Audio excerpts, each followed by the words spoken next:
Hello. Hello आवाज आ प्यारे रही भाई। है? जी मेरा भाई, वेलकम। तो मैं पहले अपना थोड़ा बैकग्राउंड बता देता हूँ।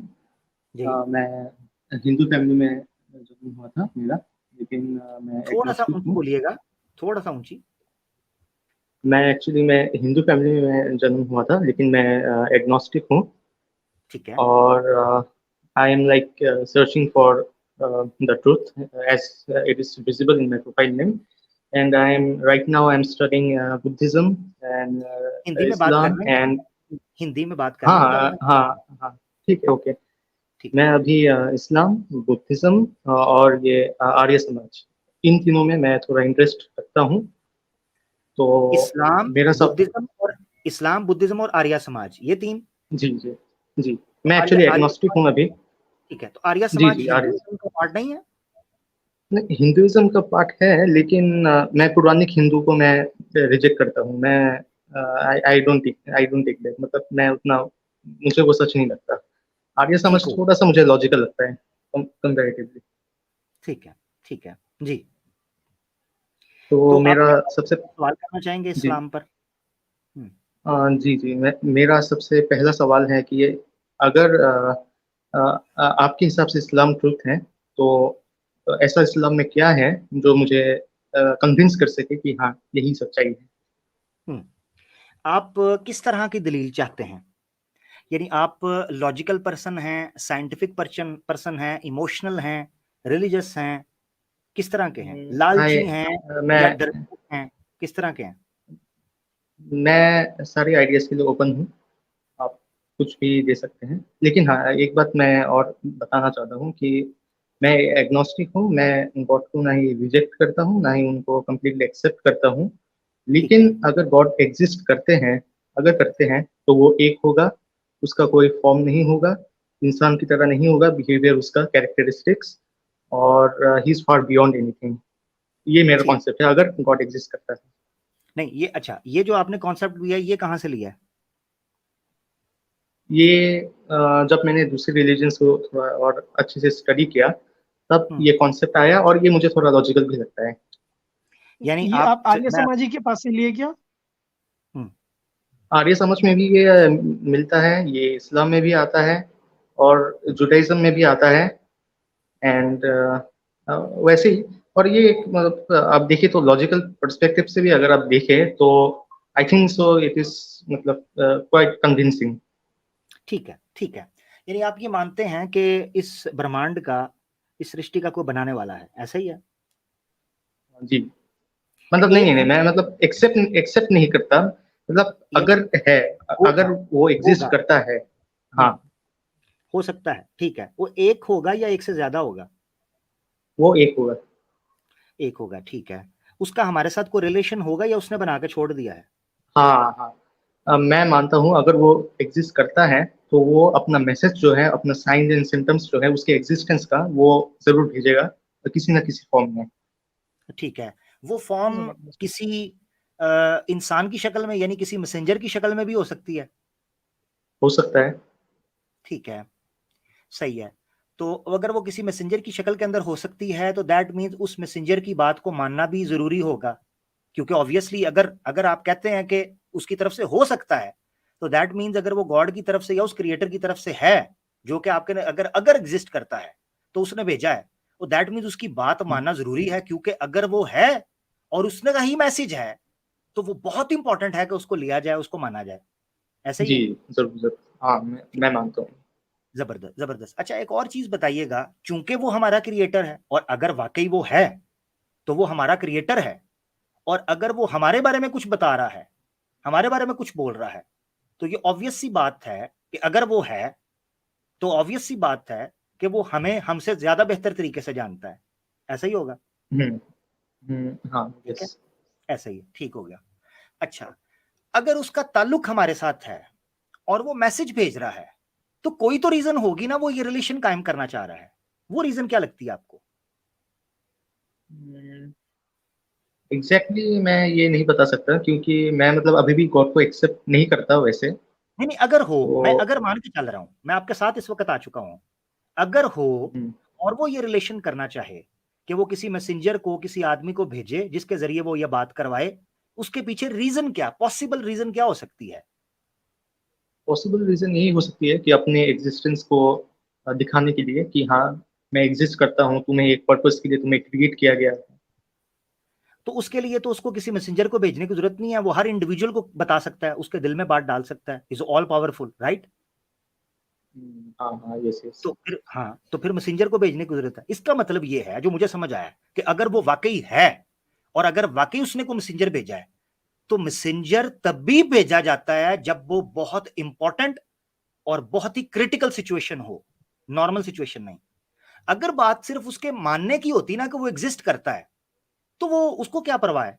इतना बड़ा वो क्रिएटर है, अगर वो है तो इतना बड़ा है, उसको क्या परवाह है कि छोटे से गोले के ऊपर को मुझे मानता है कि नहीं मानता, या मेरी एग्जिस्टेंस को मानता है कि नहीं मानता, उसको तो कोई परवाह नहीं होनी चाहिए। यानी अगर वो है तो एक छोटे से गोले के लोगों के पास अपना मैसेंजर सिर्फ इसलिए भेजना कि मैं हूं, दैट्स इट, तो मेरा ख्याल है कि वो तो ये बिल्कुल भी नहीं करेगा, क्योंकि उसका तो टाइम वेस्ट होगा। ना मानो, उसका क्या जाता है?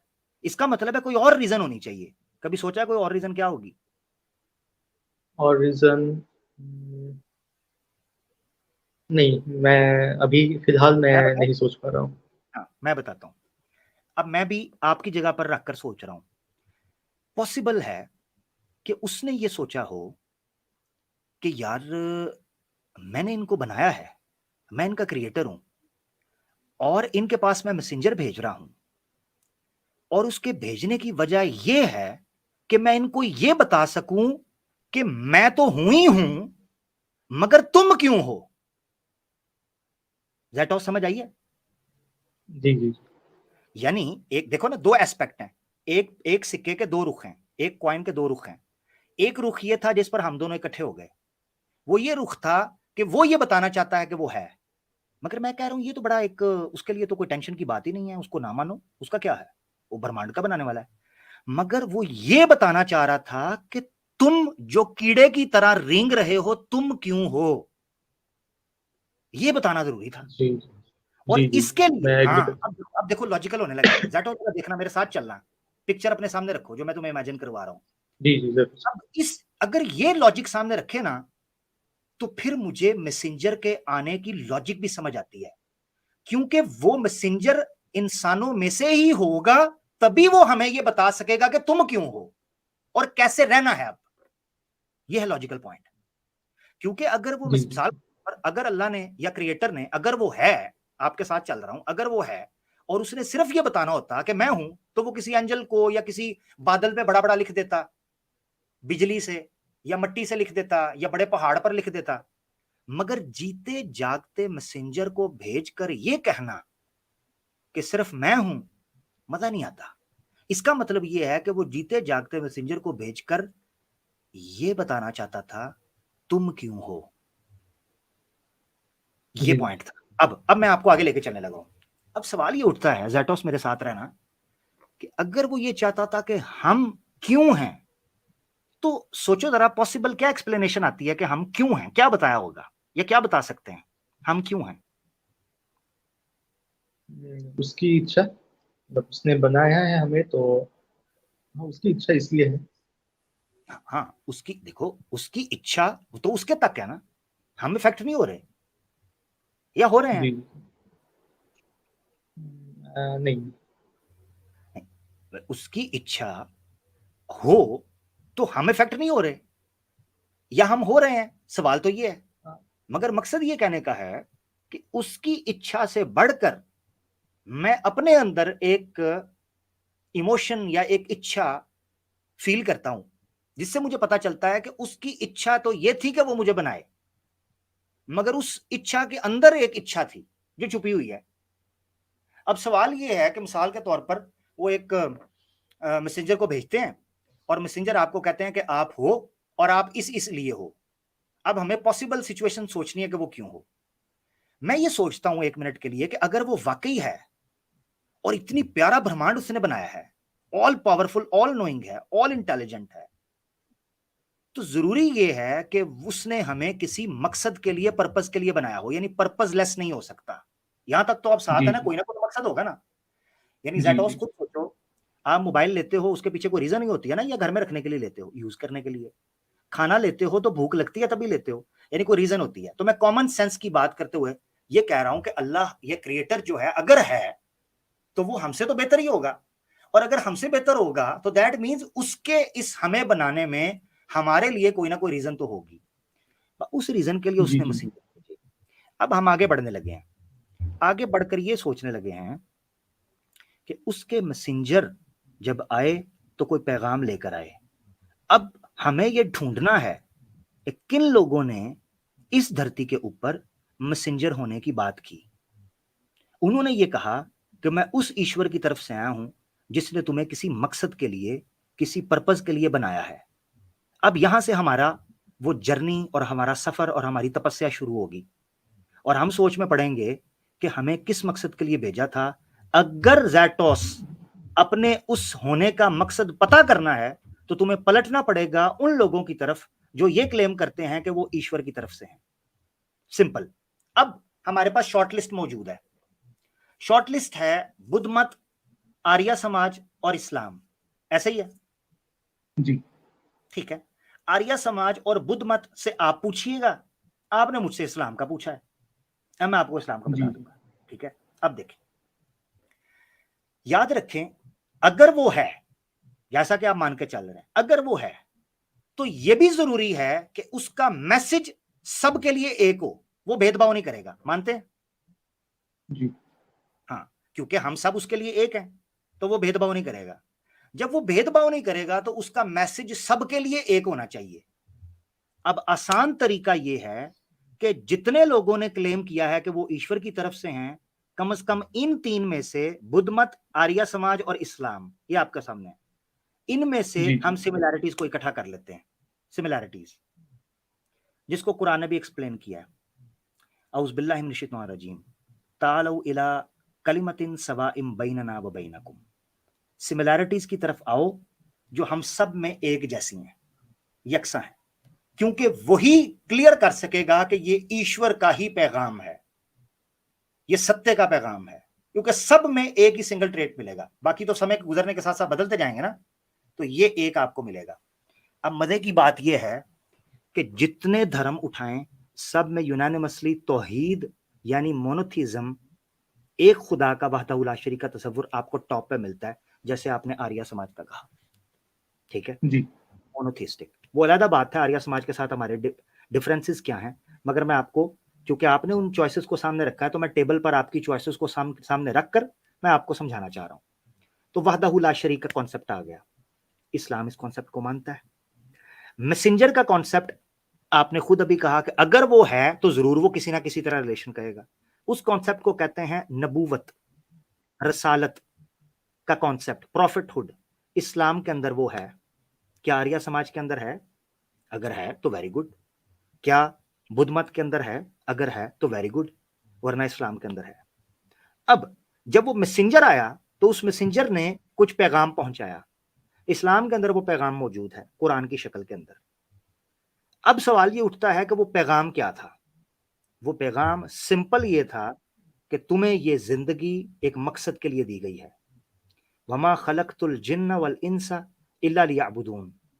तुम्हें तख्लीक किया गया था कि तुम सरेंडर करके अपनी सक्सेस के लिए आगे बढ़ोगे और इस नियत के साथ जिंदगी गुजारोगे कि तुम्हें ईश्वर के सामने खड़ा होकर इस जिंदगी का जवाब देना है। ज़ैटोस, एक मिनट के लिए सोचो, अगर अकाउंटेबिलिटी का तसव्वुर ह्यूमन सोसाइटी के अंदर से निकाल दिया जाए, ये जंगल बन जाएगा। आज मैं इंसान इसीलिए हूं क्योंकि मुझे पता है कि कल को मुझे पुलिस या अदालत पकड़ सकती है, वरना मैं तो क्रिमिनल बन जाऊंगा। किसको शौक नहीं क्राइम करने का या गलत चीजें करने का? बहुत सी चीजें हैं जो आपको कंट्रोल में रखती हैं। यही वजह है कि जो इस्लाम ने कहा कि सेंस ऑफ अकाउंटेबिलिटी पैदा करना, कि आपके सामने ये चीज पेश की जाएगी कल क़यामत के दिन। अब दुनिया की सबसे बड़ी हकीकत है इंसान का मृत्यु, इंसान का मर जाना, उसके प्राण के निकल जाना। ऐसे ही है ज़ैटोस, दुनिया में बड़े बड़े लोग आए, उनके प्राण निकल गए, उनकी मृत्यु हुई, वो इस जहां से चले गए। सवाल ये उठता है आपके सामने, दो चीजें हैं। एक ये है कि क्या इस मृत्यु के बाद कोई कोई जिंदगी है? ज़ैटोस, मैं जी। आपसे पूछता हूँ, क्या आप मानते हैं कि इस मेरे हो सकती है?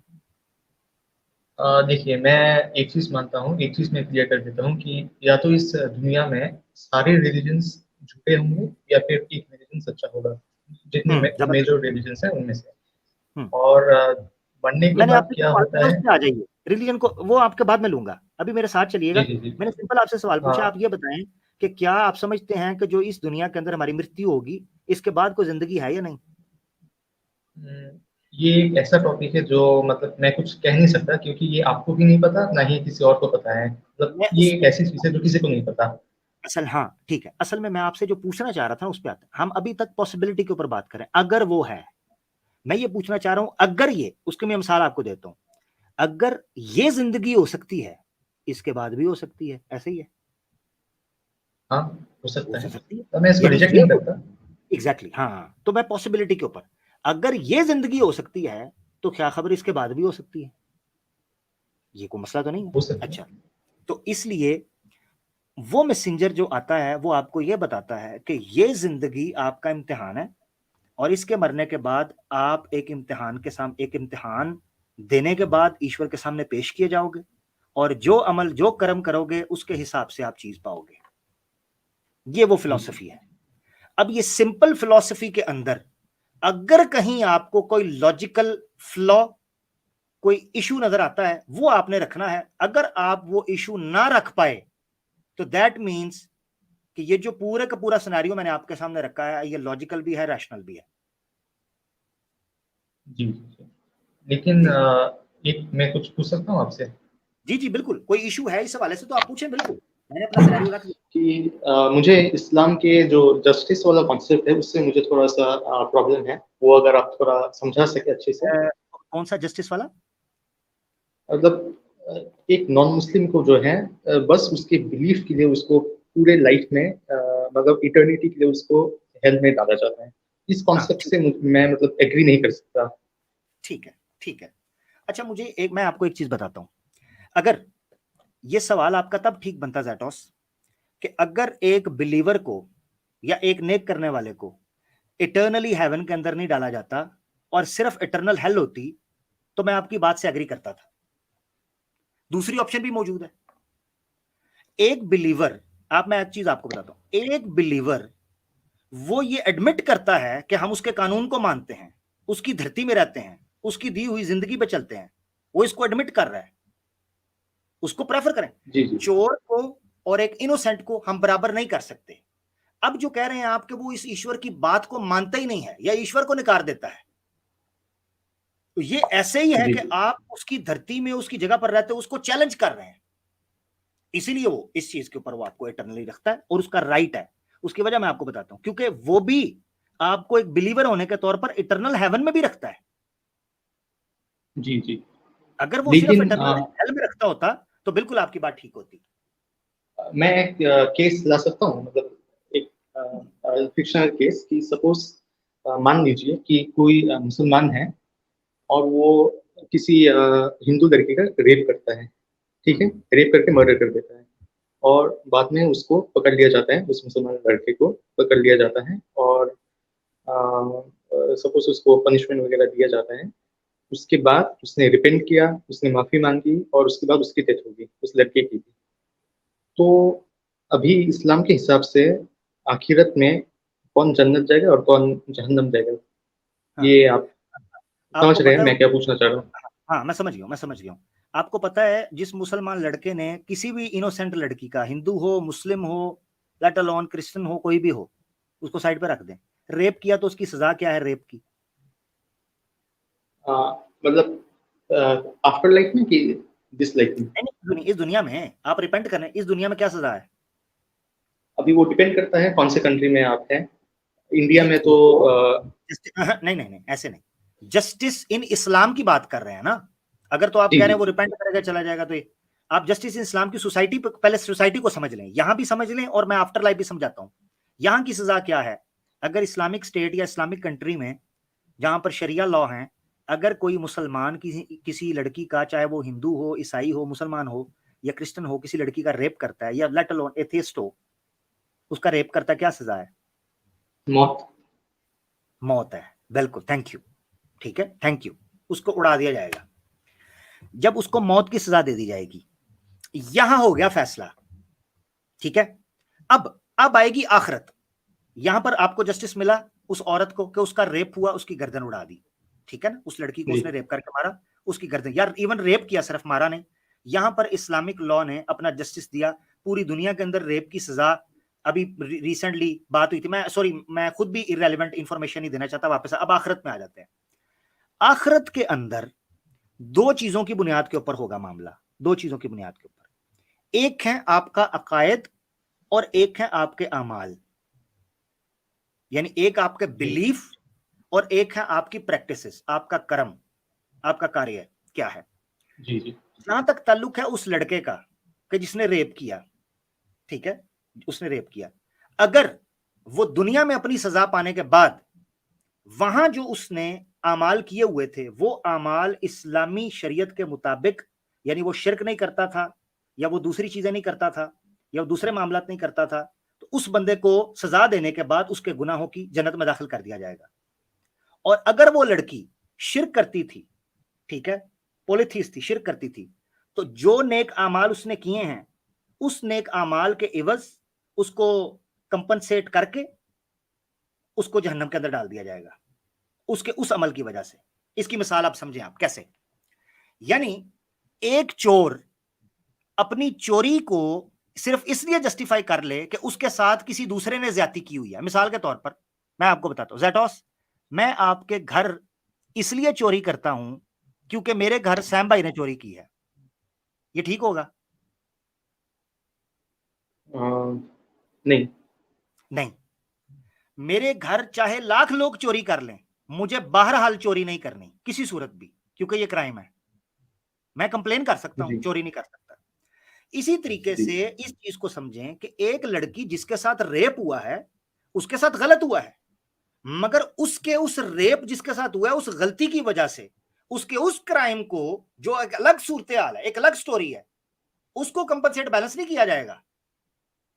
जी जी जी, आपने आपने ये बिल्कुल सही कहा, मतलब यस यस, समझे? It's the most logical answer मैंने आज वो हाँ, पाया समझे, है। Thank you, thank you, thank you. अब मिसाल के तौर पर एक मर्डरर है, वो किसी का मर्डर करता है और वो ये मर्डर करने के बाद वो ये कहता है कि चूंकि मेरी बेटी का रेप और मर्डर हुआ था लिहाजा मुझे थोड़ा सा कंपनसेट कर दिया जाए। तो जज उसको कहेगा वो केस अलग है, ये केस अलग है। तुमने जो क्राइम किया है तुम्हें उसकी सजा मिलेगी, मगर जो क्राइम उसने किया है उसको उसकी सजा मिल जाएगी। इस तरीके से बैलेंस हो जाएगा। एक और चीज मैं आपको समझाना जी चाहता जी हूं, वो ये है, कुरान में अल्लाह ताला ने कहा है, देखें, एक सिंपल डिमांड थी। जेटोस, मैं एक और ना आपसे बड़ी सिंपल सी और बड़ी सिंसियर सी बात पूछना चाहता हूं। जेटोस, अगर मैं आपको बता दूं कि एग्जाम आपका होने लगा है और उसमें एक क्वेश्चन है जो कंपलसरी है, मैंडेटरी, अगर इसमें आपने 10 आउट ऑफ 8 ना लिए, आपके दूसरे जितने भी क्वेश्चंस होंगे जो आपने आंसर किए होंगे, जितने भी अच्छे लिखे हों, यार उसमें आपको फायदा नहीं होगा, नुकसान हो जाएगा। तो जेटोस, जी। क्या मैं आपके साथ सिंसियर या लॉयल या आपके लिए हमदर्द नहीं हूं, वेल विशर नहीं हूं, कि मैं आपको पहले बता रहा हूं कि इस सवाल के अंदर कोई सुस्ती नहीं चलेगी, इसको आप कंप्लीट कीजिएगा। जी जी, ऐसा ही है, आपने सही। सही कहा ना? तो जी जेटोस, उस अल्लाह ने, अगर वो है, अभी मैं उसी उसी पॉसिबिलिटी के अंदर घूम रहा हूं जहां मैं आपके साथ अभी जिस गली में मैं आपके साथ सब वॉक कर रहा हूं उसी में चल रहा हूं, इमेजिनरी, ठीक है। अगर वो है जी और उसने अपने मैसेंजर्स के जरिए ये बता दिया है कि कुरान में अल्लाह ताला फरमाते हैं सूरह मायदा की आयतों के अंदर, इन्नल्लाह यगफिरु, इन्नल्लाह ला यगफिरु अन युशरका बिही व यगफिरु मा दून ज़ालिका लिमन यशा, कि ज़ैटोस, दुनिया में कुछ भी करना वो क्राइम तो होगा, मगर तुमने अगर शिर्क कर लिया, याद रखना, फिर मैं दूसरी चीजों को बाद में देखूंगा, पहले मैं इस चीज पे पकड़ूंगा। अब मैं आपसे सवाल करने लगा हूं या मैं आपको समझाने लगा हूं कि क्यों, क्या वजह है कि इतनी बड़ी कायनात का मालिक है, उसको क्या इतना गुस्सा है कि वो शिर्क के ऊपर इतनी सख्त सजा दे देता है। जी, एक मेरा भी जनरल, यही सेम सवाल था और यही चीज मुझे मतलब इस्लाम को कबूल करने से रोक रही थी। मैं उधर आने लगा हूं। अब आपने ना इसको बड़ा तसल्ली से सुनना जो मैं बात रखने लगा। जैटोस, आपको ये पता है कि जब कोई बीमारी होती है आपको, जिसको कहते हैं कि लाइफ थ्रेटनिंग डिजीज होती है, जैसे कैंसर होता है, ठीक है, या कोई और ट्यूमर हो जाता है, खुदा ना खास्ता, ये जो बीमारियां होती हैं, इसके पीछे एक रीजन नहीं होती, मल्टीपल फैक्टर्स होते हैं, पता है आपको? जी जी। हाँ, यानी डॉक्टर जो होता है उसको थर्ड स्टेज पर या सेकंड स्टेज पर या इवन फोर्थ स्टेज पर जाकर पता चलता है कि कैंसर है, मगर जब वो हिस्ट्री स्टडी करता है ना, उस डायग्नोस करता है, तो उसको पता चलता है कि कभी इसने सिगरेट पिए थे, इसने अल्कोहल ली थी, इसने ये लिया था, ये सारी चीजें गेट टुगेदर करती हैं और एक बड़ी लाइफ थ्रेटनिंग डिजीज की शक्ल इख्तियार कर जाती हैं। ऐसा ही है ना, हमने बहुत दफा देखा है, ठीक है। जी जी जी। मैं काफी साल पहले सिगरेट के ऊपर रिसर्च कर रहा था, तो गूगल के कुछ आर्टिकल्स मैंने पढ़े थे, तो वो बताते थे कि दुनिया में कार्डियक अरेस्ट से, यानी हार्ट अटैक से, एक बड़ी संख्या के अंदर लोग मरते हैं हर साल। मेजोरिटी हार्ट अटैक से लोग मर रहे हैं, छोटी एज में, बड़ी एज में। तो जब वो पता किया तो डीप डीप पता चला कि ये स्मोकिंग एक कोर रीजन है उनके कार्डियक अरेस्ट के लिए। इससे पता चला कि with all the other triggering reasons और ट्रिगरिंग पॉइंट्स, एक मेजर कोर जो इशू था वो स्मोकिंग भी रहा। अब मैं आपको वापस लेकर आता हूं इस मिसाल से। शिर्क जो है ना, पोलिथिज्म, एक खुदा के अलावा, ये इंसान की गैरत को मारता है। मैं मिसाल आपको देता हूं। हिंदुइज्म के अंदर जब मूर्ति पूजा होती है ना, तो वो मल्टीपल गॉड्स को जब पूजते हैं, उनके अंदर आहिस्ता आहिस्ता आहिस्ता आहिस्ता डिग्निटी, इंटेग्रिटी खत्म होती जाती है, वैल्यू खत्म होती जाती है। उसकी मिसाल मैं आपको दे देता हूं। मैंने अपने कानों से सुना है कि कई हिंदू जो दूसरे देवता को मानते हैं, वो दूसरे देवताओं को गाली दे रहे होते हैं और उनको परवाह भी नहीं होती, वो एक दूसरे अपने देवताओं को गाली दे रहे होते हैं, उनको कोई परवाह नहीं होती, क्योंकि उनको यह पता होता है कि ये देवता अगर हमसे रूठ जाएगा, हम दूसरे देवता की तरफ चले जाएंगे और उस देवता की मान लेंगे। उनके अंदर से वो जो गैरत का होता है ना, हमीयत का, सबमिशन का जो एक सेंस होती है, लॉयल्टी की सेंस होती है, वो जाती रहती है। ये चीज इंसान के अंदर मुख्तलिफ बीमारियों को जन्म देती है। उनमें से एक बड़ी बीमारी है कि वो सबमिशन करना छोड़ देते हैं और दूसरी बुराइयों के अंदर जन्म लेते हैं। मिसाल के तौर पर अल्कोहलिक हो जाएंगे, ड्रग में चले जाएंगे, फॉर्निकेशन कर बैठेंगे, ये मुख्तलिफ चीजों में चले जाएंगे। शिर्क जो है वो एक इंसान के अंदर जो सेंस ऑफ सबमिशन होता है उसको कमजोर कर देता है।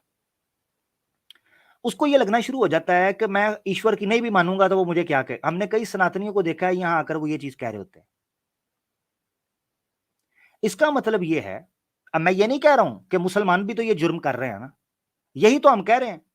जैसे जैसे आप में अल्लाह के तसव्वुर या ईश्वर के तसव्वुर पर, ईमान पर कमजोरी होती जाती है, तू आप बुराइयों के अंदर पक्के होते जाते हैं। और जैसे जैसे कॉन्सेप्ट ऑफ अल्लाह या कॉन्सेप्ट ऑफ क्रिएटर या गॉड आपकी नजर के अंदर बैठता जाता है, वैसे वैसे आप अपनी जिंदगी के अंदर बेहतर होते चले जाते हैं। अब मैं मिसाल देता हूं आपको, ये मेरी मिसाल सुनिएगा, बड़ी छोटी सी।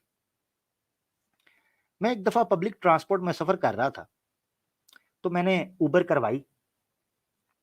अब उबर करवाई ना जब मैंने, तो वो जिसके साथ मैं था ना, उसकी गाड़ी हो गई पंक्चर। वो गाड़ी पंक्चर, मुझे जल्दी पहुंचना था, वो गाड़ी पंक्चर हो गई। अब वो मैंने उसको कहा, मैंने कहा यार तुम चेक करके नहीं बैठे थे, तुमने मुझे भी लेट कर दिया। अब मुझे उस पर गुस्सा। मैंने कहा यार ये अजीब बंदा है, मेरा तो सारा टाइम इसने वेस्ट कर देना।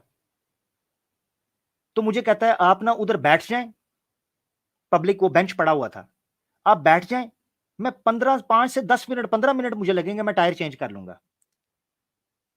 मैंने कहा ठीक है। अब मैं गुस्से में हूं। थोड़ी दूर में गया वहां से और जाके बेंच पे बैठ गया।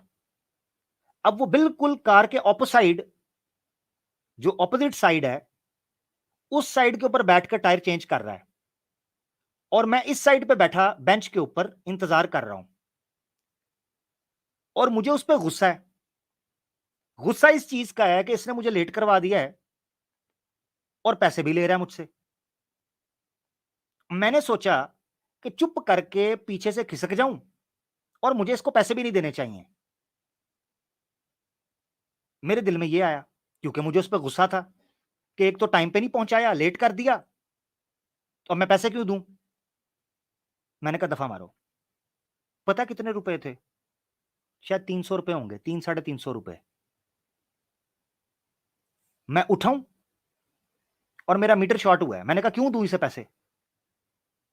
मैं निकलने लगा हूं, 2 कदम चले हैं मैंने, 2 कदम, उधर ही रुक गए मेरे पांव।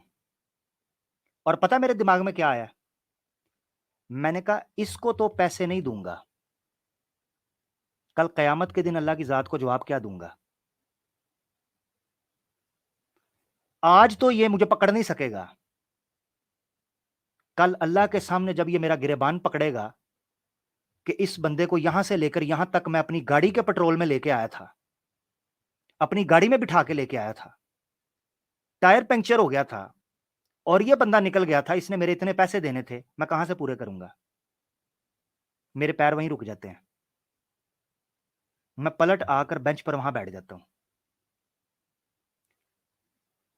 जब आखिरत का खौफ आपके दिमाग के ऊपर आता है ना, और अल्लाह के सामने जवाब दे होने की हकीकत आपके सामने खुल जाती है, फिर दुनिया व माफिहा की दौलत आपके पैरों पर पड़ी हो,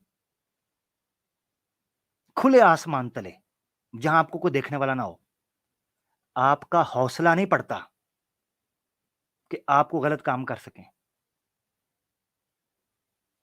अब मैं बैठा हूं वहां, मेरा गुस्सा ऐसे ठंडा हुआ है जैसे कभी था ही नहीं, और बल्कि उल्टा उससे प्यार से बात करना शुरू हो गया हूं। यार कोई बात नहीं, क्या कोई बात नहीं यार, हो जाता है, कोई बात नहीं, गाड़ी है, फिर क्या है, रिलैक्स हो गया। मेरे दिल में जो गुस्सा था वो भी ठंडा हो गया, और उस पर जो नफरत का एक आलम था वो मोहब्बत में बदल गया, और मैं रिलैक्स हो गया। आज भी जब मैं उस चीज को याद करता हूं, मैं कहता हूं यार, अगर आखिरत का तसव्वुर इंसानों की जिंदगियों से निकाल लिया जाए, याद रखें ना वहां कोई पुलिस थी, ना वहां कोई सीसीटीवी कैमरा था, ना मुझे उसने भागकर पकड़ना था, अपनी गाड़ी छोड़कर तो वो भाग नहीं सकता था ना। उसको तो पूरा यकीन था ये पप्पू बच्चा है, ये कहां जाएगा। हाँ मैं आपको बताऊं, पेंट कोट पहनने वाले ज्यादा बड़े चोर चोर होते हैं, क्योंकि उनका लोगों को शक नहीं होता। तो मेरे जैसा पप्पू बच्चे के ऊपर तो उसको शक भी नहीं होना था कि ये कहीं भाग गया है, तो चुप करके मर्जी से लगा हुआ था। मुझे किस चीज ने रोका? सिर्फ और सिर्फ उस खौफ ने कि कल कयामत के दिन मैं अपने मालिक के सामने जब खड़ा हूंगा ना, तो मैं उससे, वो मुझे पूछेगा कि तूने ये क्या किया है, तो मैं उसको जवाब क्या दूंगा। ये है। अल्लाह ताला कुरान में कहता है उज़बिल्लाहि मिनश शैतानिर रजीम, वमन यअमल मिस्काल ज़र्रतिन खैरन यरह वमन यअमल मिस्काल ज़र्रतिन ज़र्र शर्र, क्या है अल्फाज देखो ज़हन से निकल गए। वमन यअमल मिस्काल, देखो सूरह ज़ुलज़ाल की आखिरी आयत है, दिमाग से फिसल गई है। वमन यअमल मिस्काल, वमन यअमल, देखो जरा, कभी कभी आयतें निकल गई है। क्या आयत था यार, जरा बताएं। वमन यअमल मिस्काल ज़र्रतिन खैरन यरह, हाँ ठीक है, वमन यअमल मिस्काल ज़र्रतिन खैरन यरह वमन यअमल मिस्काल ज़र्रतिन शर्रन यरह। जो कोई एक मिस्काल जर्रा, राई के दाने के बराबर भी खैर करेगा, यरह, कल कयामत के दिन देख लेगा। वमन यअमल मिस्काल ज़र्रतिन शर्रन यरह, जो तुम में से शर करेगा एक राई के दाने के बराबर भी, यरह, वो कल कयामत के दिन उसको देख लेगा। तो जेटोस भाई, अगर अल्लाह की जात ने या क्रिएटर ने या उसके मैसेंजर ने हमें ये ना बताया होता कि ये क्वेश्चन मैंडेटरी क्वेश्चन है, अगर इसमें कोई हैंकी पैंकी हुई तो नहीं हो सकता, तो फिर तो मेरा गिला बनता था। उसने हमें बता भी दिया कि ये सिंपल एग्जाम है, पेपर आउट हो चुका हुआ है, उसकी तैयारी कर लें, इतनी सी बात है। और जब हम सरेंडर करते हैं ना, उसको समझना चाहिए। बाकी मैं जो मैंने काफी लंबे एक्सप्लेन किया, अगर आप पीछे चले जाएंगे तो मैं आप दोबारा उसको सुन पाएंगे। मैं ब्रीफली आपके सामने फटाफट रख देता हूं। जिस तरह मैंने एक बीमारी की, एक डिजीज की एक्सप्लेनेशन आपके सामने रखी कि उसके पीछे मल्टीपल फैक्टर्स होते हैं जो उस डिजीज को उस जगह पर पहुंचाते हैं कि वो लाइफ थ्रेटनिंग हो जाती है। पहले वो स्टार्ट होती है छोटा सा दाना निकलता है, वो बढ़ते बढ़ते बढ़ते बढ़ते कैंसर बन जाता है, टांग काटनी पड़ती है, फिर वापस आ जाता है, बंदा मर जाता है।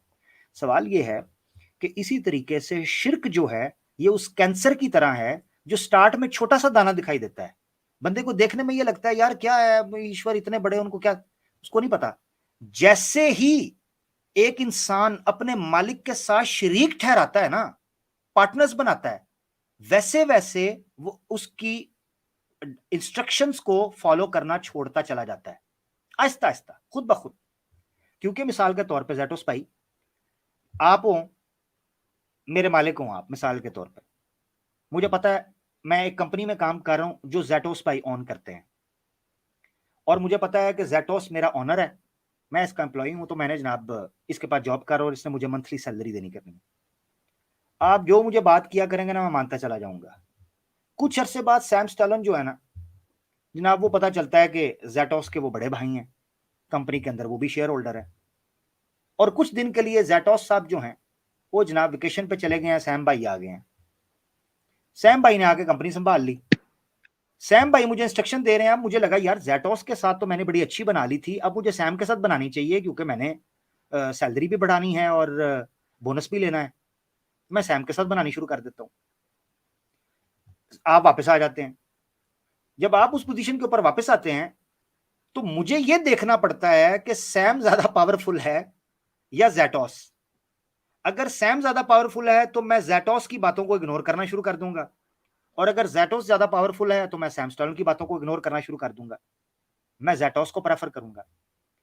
इससे क्या नतीजा निकलता है कि मैं आपकी कई इंस्ट्रक्शंस और कई रूलिंग्स को, कई डायरेक्शंस को मैं इग्नोर कर दूंगा सिर्फ इसलिए कि मैं आपको इंपॉर्टेंस नहीं दे रहा। तो शिर्क सिर्फ और सिर्फ हाथ जोड़ के मूर्ति पूजा का नाम नहीं है। शिर्क आपकी पूरी की पूरी साइकोलॉजी को इफेक्ट कर देता है, आपका बिहेवियर इफेक्ट होता है उससे। यह वजह है, यानी ये एक ऐसी बीमारी है जो दिखने में छोटा सा दाना लगता है मगर कुछ अरसे बाद ये कैंसर बनकर आपकी पूरी की पूरी साइकोलॉजी को तबाह कर देता है। इसीलिए कुरान में शिर्क करने वालों को शर्रुल बरिया कहा गया था, वर्स्ट ऑफ द क्रिएचर, क्योंकि कोई और मखलूक भी ये काम नहीं करती जो काम इंसानों ने अल्लाह के साथ, ईश्वर के साथ शिर्क करने के साथ शुरू कर दिए। ये बड़ा जरूरी था हमारे मुसलमानों को भी समझना। यही वजह है कि कुरान में अल्लाह ताला ने खुद को कहा है कि क्या अल्फाज हैं अल्लाह के,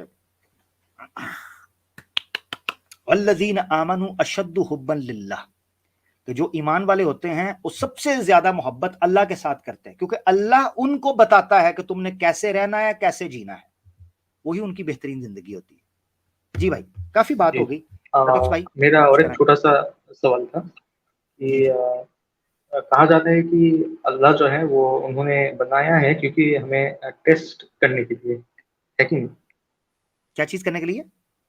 टेस्ट करने के लिए कि जी ये बंदा जो है ना, हाँ, तो लोग ये सवाल करते हैं कि टेस्ट बस वो बंदा करता है जिसको पता नहीं होता है कि वो कैसा परफॉर्म करेगा। तो इस हिसाब से मतलब ऐसा लगता है कि मतलब अल्लाह को या खुदा को पता नहीं है कि ये बंदा जो है ये ऐसा क्यों करेगा। अच्छा, क्या हर टेस्ट इसलिए होता है कि ये जानने के लिए परफॉर्म कैसा करेगा, या बाज टेस्ट ऐसे होते हैं जिनकी वजह से आपको कुछ लाइसेंस मिलना होता है जो आप वैल्यू करते हैं?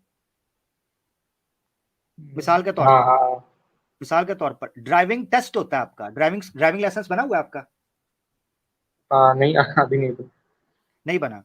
वो इसलिए नहीं होता कि ये जान सकें कि आपको रेस में ड्राइविंग कर पाएंगे कि नहीं कर पाएंगे, या ये जी होता है जी कि जी। आप पास करेंगे या फेल होंगे। नहीं नहीं नहीं, उनको इससे परवाह भी नहीं होती। उनको ये होता है अच्छे से गाड़ी चलाएगा, लाइसेंस देंगे, नहीं तो नहीं देंगे। ठीक है? अच्छा, उसमें जानने ना जानने की परवाह नहीं होती।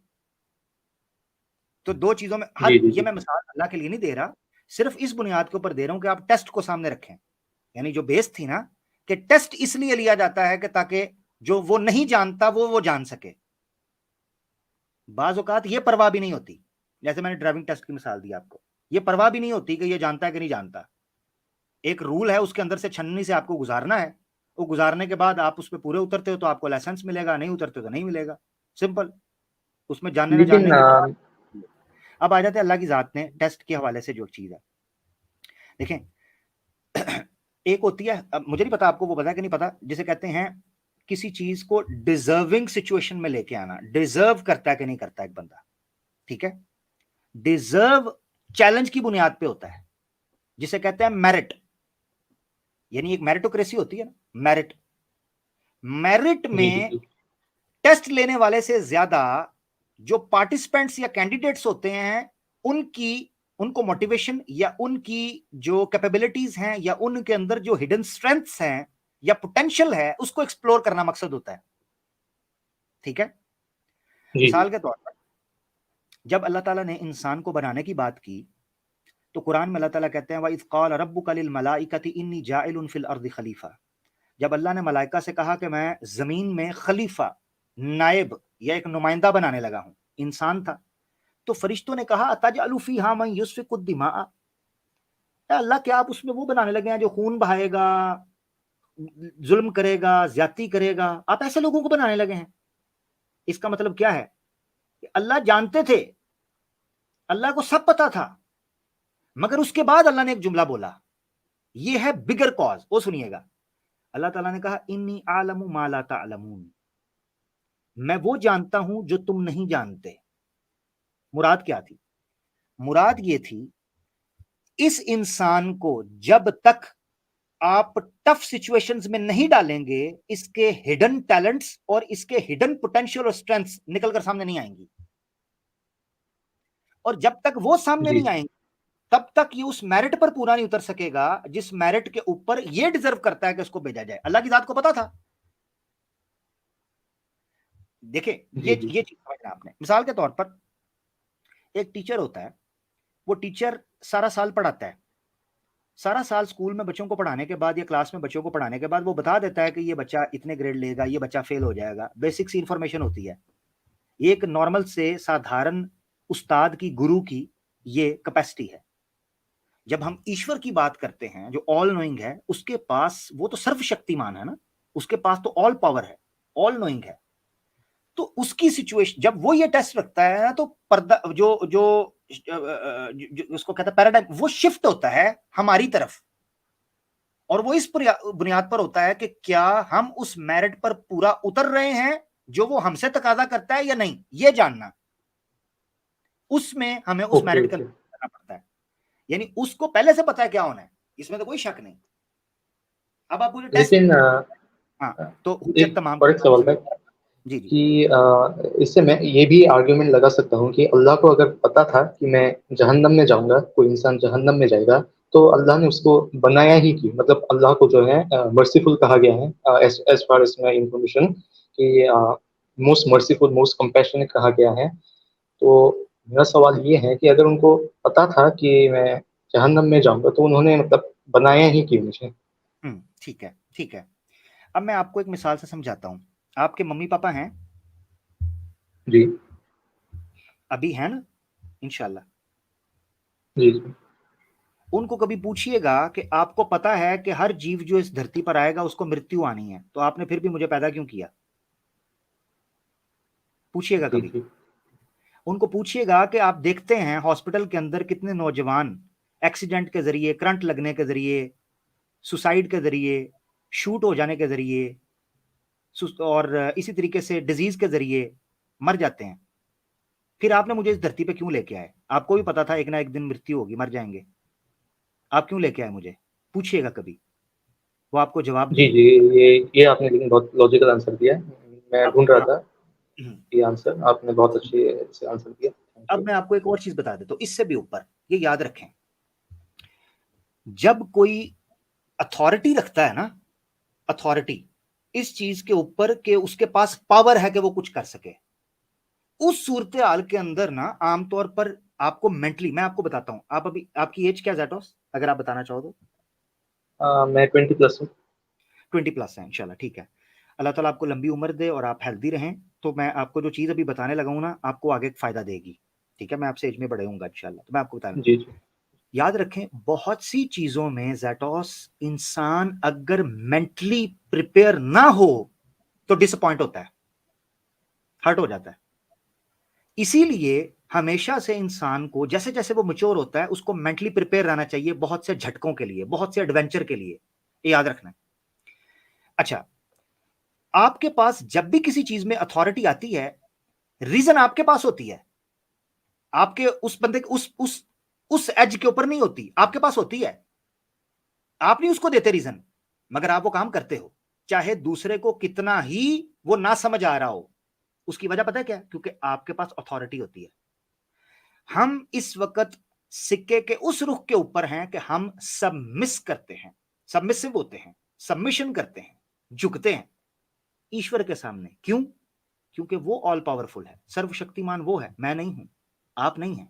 हम होते तो क्या कभी मरते? आप और मैं कभी होते तो बूढ़ा होना चाहते, बीमार होना चाहते? नहीं, वो है। जब वो सर्वशक्तिमान है तो उसकी मर्जी के लिए मेंटली प्रिपेयर रहना चाहिए। ये जो मैं पॉइंट रख रहा हूं, ये पॉइंट आपको आज समझ शायद ना आ सके, हो सकता है कई सालों बाद समझ आए, क्योंकि जब आप खुद डिसीजन लोगे ना, कुछ स्ट्रॉन्ग डिसीजंस जिनमें बजाहिर गलतियां नजर आए मगर आप उनको ऑन करोगे, आपको कह रहा हूं इंसान की हद तक, फिर आप उन चीजों को समझने की ऐसी पोजीशन में आ जाओगे।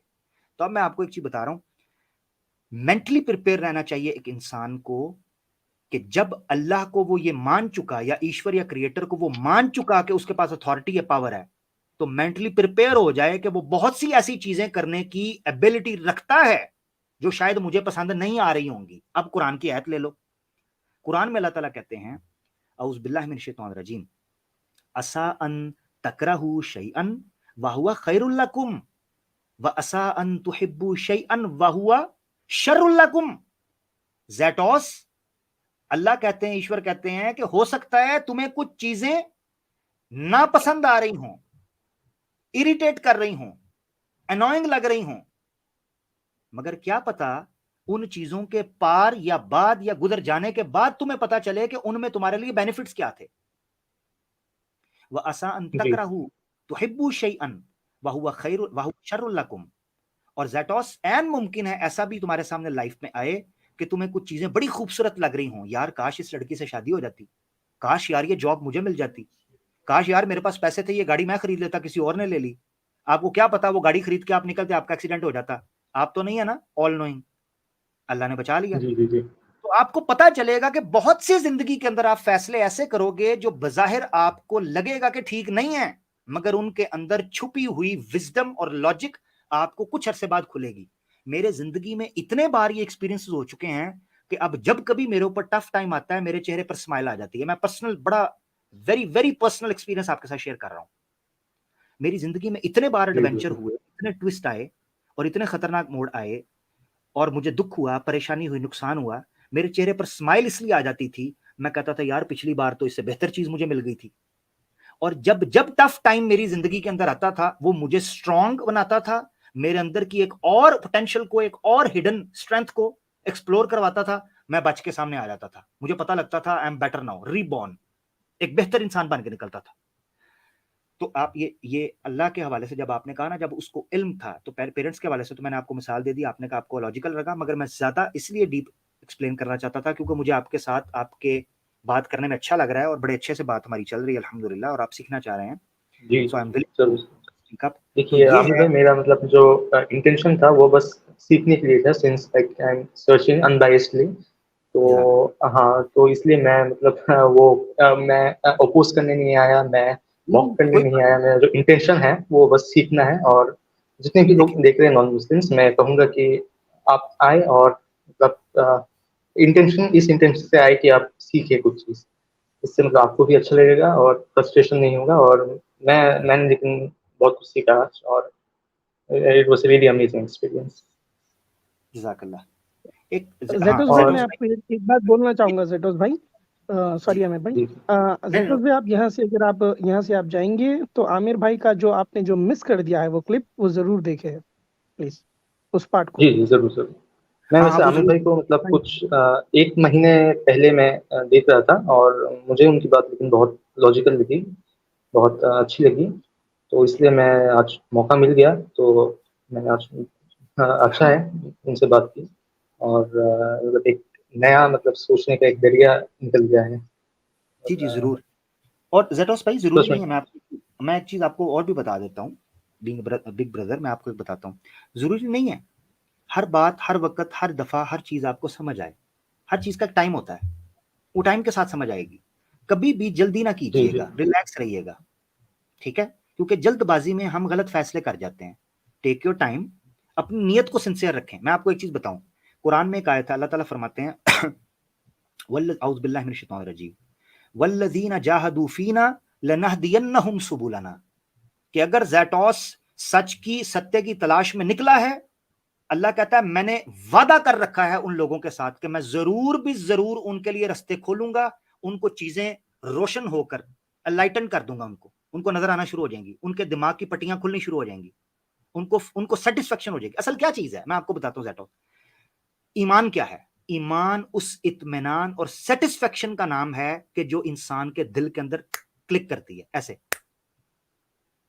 जी। इतने इतने मुश्किल क्वेश्चंस होते हैं, आप बैठे होते हो, एक जुमला होता है ऐसे क्लिक, जिसको हदीस के अंदर अल्लाह के रसूल ने बयान फरमाया, मन युरिदिल्लाहु बिही खैरन युफक्किहु फिद्दीन, अल्लाह जिससे मोहब्बत करने का इरादा कर लेता है, जिसके साथ भलाई का इरादा कर लेता है, युफक्किहु फिद्दीन, उसके दिल को खोलना शुरू कर देता है। क्या मतलब है?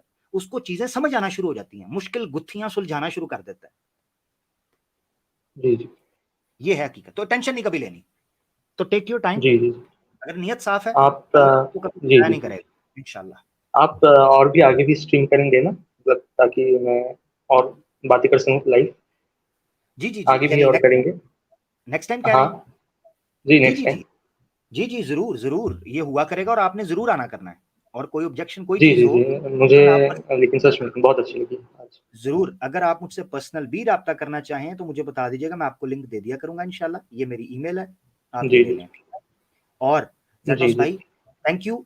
आप कह रहे हैं आपने कुछ अरसे सुना शुरू किया, जबकि जो मेरा अंदाज है वो चीजें, आई होप आप इतने मैच्योर तो हैं, आप अंडरस्टैंड करते होंगे कि वो हर भाई के लिए नहीं है। ठीक है, क्या करें, हम लोगों से भिड़ रहे हैं, उनके लिए वो है। बाकी आप हमारे भाई हैं, यू आर ऑलवेज वेलकम मेरा भाई, अपना ख्याल रखिए। और मैं लास्ट में यही कहना चाहता हूँ कि मैं मतलब अभी मैं रेडी नहीं हूँ इस्लाम एक्सेप्ट करने के लिए, मैं अभी भी थोड़ा सीख रहा हूँ। मतलब कुरान और हदीस की भी कुछ ऐसी चीज़ है जो अभी मैं एक्सेप्ट नहीं करूँगा, मतलब एक्सप्लेनेशन थोड़ा मिल जाए तो अच्छा है। तो सिंस अभी बहुत रात हो गई है, अभी टाइम नहीं है, तो मैं नेक्स्ट टाइम आऊँगा। उम्मीद है आप आंसर करेंगे उन सबको। जरूर कोई भी सवाल आपका होगा इस्लाम के, मैं एक चीज आपको बता दूं, एक गलत फहमी फैला दी गई ज़ैटोस भाई, वो ये है कि मुसलमान जो हैं वो अल्लाह पर, अल्लाह के रसूल पर को सवाल करो तो कहते हैं जी सवाल नहीं कर सकते, फलाना नहीं कर सकते। हम ये चीज कहते हैं सवाल करें, हाँ ब्लास्फेमी सवाल करें, कोई भी एतराज है हदीस पर है, कुरान पर है, जरूर करें। आप वो करेंगे तो सीखेंगे ना।